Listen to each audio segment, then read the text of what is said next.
Welcome to another episode of Failing to Success. I'm your host, Chad Kaleky with Cosmic Design and Development. Today on the show, we have Don Gleason. His company is called Achieve New Heights, and he's a career transition coach. He's been in this business now for 6 years, and he was just telling me about a very powerful story of him working with some military vets. So, Don, would you mind sharing that with us? You bet. And I love to always share my tagline. It kind of gives the introduction piece. I'm there as a career transition coach trying to help them find the job or the career that energizes them and the life that fulfills them.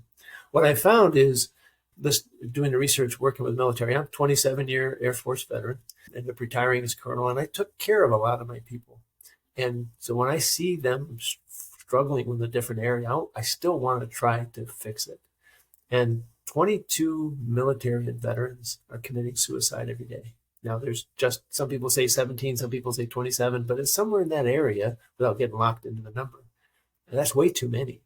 And the number one ideation, the number one reason people are talking about for suicide is career transition. A lot of people came straight out of high school, went into the military, came out of college, went into the military like I did. Now, I had interviewed for some positions then, but I didn't get any. So it was 1982, the height of the recession in Reagan's first year. And so I joined the service.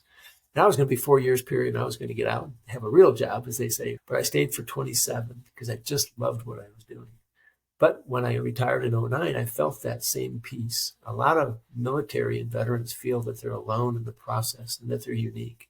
Certainly everybody else knows how to do this. Why am I the guy who doesn't know how to do it? And it really is that everybody's going through the same process.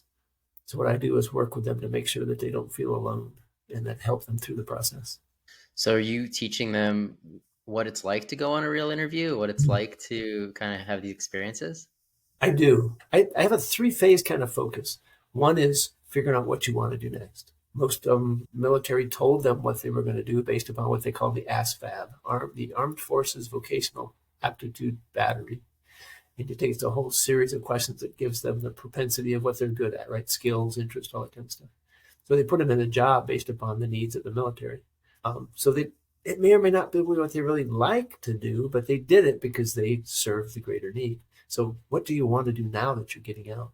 Number 2 is network to figure out what is it really like in a company, like with that job. Just because we call it project management in the military doesn't mean that's what project managers do on the outside, on the civilian sector. So making sure that it's truly what you want to do. And then exactly what you just talked about, I call that selling your value. What do you put in your resume and in your LinkedIn profile? And what stories do you tell in the interview to catch the listener's attention? It's important to note, and it goes back to Simon Sinek and Start With Why, we make decisions with our emotion side of our brain, and we justify them with the intellectual or analytical side of our brain. So we got to be able to tell them stories that resonate with them to show our capability. And that's why I work with them on. So you're helping them find their capabilities and explore the next part of their journey. Can you share a success story of one of these vets you helped that went on to really find his passion? You bet. One I love is a gentleman named Aaron. He came out of the service as a lieutenant colonel. He had been a meteorologist. But when we started talking about what he really wanted to do, because he was thinking of going to be a TV meteorologist, but you could tell as we were talking, it was kind of like, this isn't resonating. Go back to the tagline. This is not going to be the job that energizes him. And I said, so tell me what you did. And we had a long conversation, but it came down to, tell me what you did that you really loved. He goes, well, that's easy. I was the meteorologist assigned during the oil field disaster at the Horizon out in the Gulf that had spilled millions and millions of gallons of crude. And they had a 3-star General Henry who was in charge of trying to clean that up. So he was giving a lot of different details about the sea movements and the water movements and what was happening down in the ocean based upon his meteorology knowledge. But it was from an emergency management perspective. So we spent a lot of time, and you could see the shift in his body. You could see the shift in his voice. When we started talking about that, it was so different than I want to be a meteorologist on TV. You almost got the feeling it's like, wow, right? But when he started talking about emergency management, he peaked up, and he got excited, and he started talking faster. It's like, you seem to really like that. He goes, oh yeah, if I could do that, man, I would love it. So we said, so let's figure out, how would we do that? What kind of organization does those things?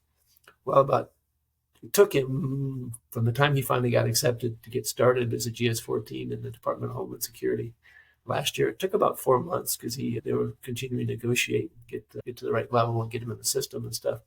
But he started, I think, in February, full time as a GS-14, and he is loving it. And he worked a job where he could be in DC 1 week a month and be in San Antonio the rest of the time, 3+ weeks a month, and working from home. So it really fits him very, very well. And he's just excited. So that has been a neat, but I had to take him back again to, what do you really want to do? What excites you? How do we figure that out? Now let's figure out how to sell your value. And it worked out very, very Yeah, well. it's amazing. Yeah. How many clients are you normally working with at the same time? So I've had a nonprofit over the last 3 years, and we've been working particularly with military and veterans and spouses. We've had 97 go through that program we had. And when I say go through, they're not through the program until they get the job that they're really looking for. It may be a stepping stone, but it's the job that's exciting them and helping them. I'll come back to the life that fulfills that piece.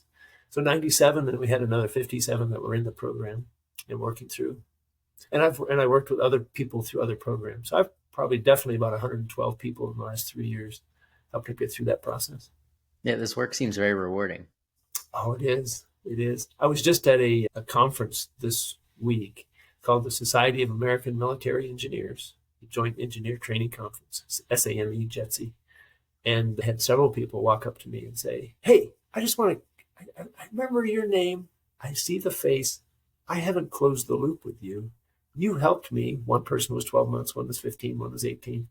And they said, you helped me change my mindset about what I wanted to go for, just like I did with this gentleman, Aaron. And they said, I got the job I was looking for. I am so happy. I'm working with a great team. The values are right. The leadership is right. And I just want to tell you thanks. I've been thinking about you and wanting to tell you. It's never on the top of my list. But now that you're here, thank you. And they're going to do some testimonies for me on LinkedIn that I can use for that. So that made me, I was riding a cloud when I heard those things. Oh yeah, I'm sure. So how did you end up starting this business? It goes back to that piece of serving 27 years in the military. And I got to be a squadron commander 3 times and a group commander once. And I just really learned about leadership. And leadership is about getting to know your people and helping your people. When I was a squadron commander, I saw a lot of enlisted folks who wanted to become officers. And they would be really good officers. So we sat down and we talked and we figured out how to get them into that process. And I had 100% rate of being able to get them into the officer. I can't remember what they call it now, but the ascension program from enlisted to officer, they got their commission. Had 100% rate of helping people. That was so satisfying to see them go. And again, that job, that energizes them. They were really using your skills and their passions to support the mission and the way they wanted to do it. And so from there, it was a natural step as I got out of the service and saw so many people frustrated. And I had a really good transition. When I thought I was going to get out at 4 years, like I said, I got in the service 4 years period, no way I was going to stay any longer. And then I stayed for 27 because I got to do things that I just absolutely loved. But every step of the way, I kept thinking, well, I'm going to get out now. I'm going to get out at 8 years. I'm going to get out at 10, get out at 12, get out at 15. Finally, I stayed at 20, and I said, I'm on path for colonel. Why don't I keep going? I was looking at the retirement and all those things. So I stayed for 27, was able to utilize the post 9/11 GI Bill for my daughter and help my sons who had some debt pay off some things. So it was beneficial. And so it was really that process of taking care of people, wanting to continue to take care of them. My personality that I am, I can't walk away from people who are struggling that are in my peer group. So what would your advice be to some of our listeners who are maybe struggling to figure out what to do next or find work that they're passionate about? Yeah, I guess I would tell them, don't do it alone. I just got off a coaching call with a young man, and he says, I have no recall of what I did, say in the military or in a previous job. When I think about it, I can't think about it. I can't bring those memory chips up. And I said, well, let's talk about your subconscious. Everything is stored in your subconscious. What you need is the right trigger to pull it out. And we went through a couple of examples, like Think about when your wife sends you to the store. I want you to pick up these 5 things. And you get to the store and you pick up 4 of them and you're like, what was it that she said? And all of a sudden, maybe it pops up, or maybe you just let your mind relax and you go start looking around a little bit. Oh yeah, that was it. And the mind will come up and do that.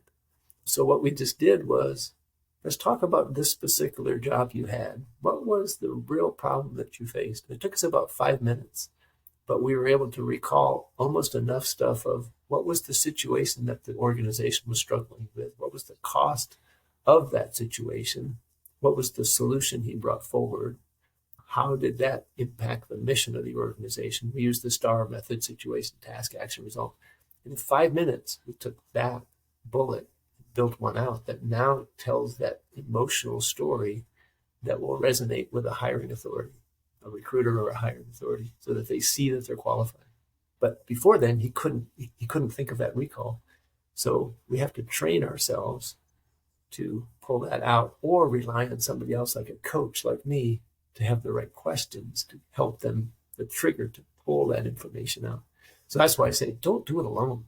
To sit down and try to write your resume and think of all those things you did over the last 27 to 35 years, it's hard.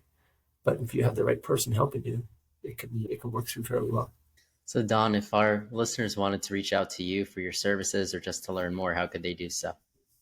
Yeah, 2 things. I have a website, achievenewheights.com, just like it spells, achievenewheights.com. I love my logo picture is a picture of a mountain, and I had just imagined people walking up the hill. I want them to go in their life to ever higher excitement, ever higher experiences, ever higher promotion rates. But also use that same thing for my email address, don.gleason, Gleason, at achievenewheights.com. Well, thank you, Don, for being on the show. Yeah, and if I could, I can use LinkedIn too, to search up Don with a middle initial L in Gleason. I'm the only one with a middle initial L. And I do a lot of my work through LinkedIn, helping people. I think that's so important that it's a job search site, but it's also a professional development site.